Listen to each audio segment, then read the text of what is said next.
Among the many witnesses of the passion for the proclamation of the gospel, today I will present a 20th century French woman, the venerable servant of God, Madeleine Delbrêl. She was born in 1904 and died in 1964.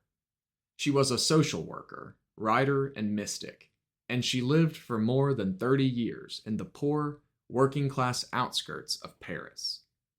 Dazzled by her encounter with the Lord, she wrote, "Once we have heard God's word, we no longer have the right not to accept it. Once we have accepted it, we no longer have the right not to let it become flesh in us. Once it has become flesh in us, we no longer have the right to keep it for ourselves alone. Henceforward, we belong to all those who are waiting for the word." Beautiful. What she wrote is beautiful. After an adolescence of agnosticism, she believed in nothing. At the age of around 20, Madeleine encountered the Lord, struck by the witness of some friends who were believers. So she set out in search of God, giving voice to a profound thirst that she felt within, and she came to learn that the emptiness that cried out her anguish was God who was seeking her.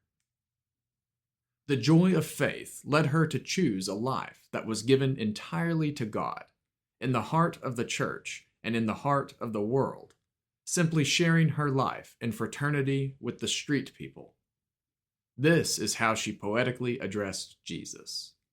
"To be with you on your path, we must go, even when our laziness begs us to stay. You have chosen us to stay in a strange balance, a balance that can be achieved and maintained only in movement, only in momentum. A bit like a bicycle, which does not stay upright unless its wheels turn. We can stay upright only by going forward, moving in a surge of charity." It is what she calls the spirituality of the bicycle. Only on the move, on the go, do we live in the balance of faith, which is an imbalance, but it is like that, like the bicycle. If you stop, it does not stay upright. Madeleine had a constantly outgoing heart, and she let herself be challenged by the cry of the poor. She felt that the living God of the gospel should burn within us until we have taken his name to those who have not yet found it.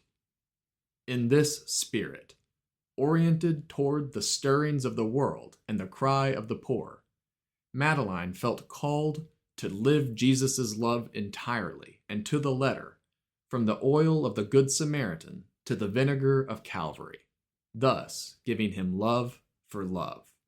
Because, by loving him without reserve and letting ourselves be loved completely, the two great commandments of charity are incarnated in us and become but one. Lastly, Madeleine teaches us yet another thing, that by evangelizing, one is evangelized. Again, by evangelizing, we are evangelized.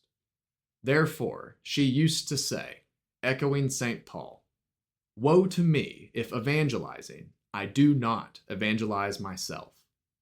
Indeed, evangelizing evangelizes oneself, and this is a beautiful doctrine. Looking to this witness of the gospel, we too learn that in every personal or social situation or circumstance of our life, the Lord is present and calls us to inhabit our own time, to share our life with others, to mingle with the joys and sorrows of the world.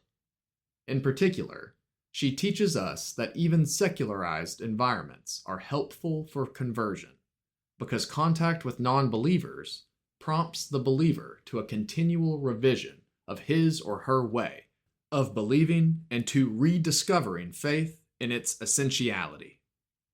May Madeleine Delbrêl teach us to live this faith on the move, so to speak, this fruitful faith that makes every act of faith an act of charity in the proclamation of the gospel. Thank you.